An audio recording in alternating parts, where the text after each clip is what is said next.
Economy পড়ে যাবে, তেলের দাম বেড়ে যাবে, প্রেশিয়াস জিনিস পাবেন না, নিত্য প্রয়োজনীয় জিনিসের দাম বেড়ে যাবে। একটা ব্যাটল অনেক কিছু নষ্ট করে ফেলবে। একটা যুদ্ধ বিশ্বের প্ল্যাটফর্ম চেঞ্জ করে ফেলতে পারে। সামনে একটা বড় ফাসাদ অপেক্ষা করছে, আল্লাহ ভালো জানেন। একটা বড় মালহামা হবে পৃথিবীতে, মহাযুদ্ধ। এই যুদ্ধে পৃথিবীর অনেক মানুষ মারা যাবে, এমনটা হাদিসের মধ্যে এসেছে। কে জানে, আল্লাহ ভালো জানেন এটা কবে হবে, কত সালে, কিভাবে হবে, আল্লাহ ভালো জানেন। এমন হতেও পারে এটাই সেই পারমাণবিক যুদ্ধের সূচনা, আল্লাহু আলাম। কারণ তারা শুরু করেছিল প্যালেস্টাইনকে কেন্দ্র করে, সেখানে পারে নাই। সিরিয়াকে কেন্দ্র করে চেষ্টা করেছে একটা মহাযুদ্ধ লাগানোর, পারে নাই।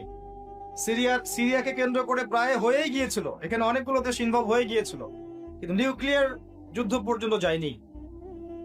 কিছু মানুষ চাচ্ছে, একটা সভ্যতা চাচ্ছে যে পৃথিবীতে একটা মহাযুদ্ধ ঘটুক, এর ফলে পৃথিবীর ম্যাক্সিমাম মানুষ যেন মারা যায়, পরাশক্তিগুলো দমন হয়ে যায়, সে নতুন করে রাইজ করবে, সেই অপেক্ষায় বসে আছে।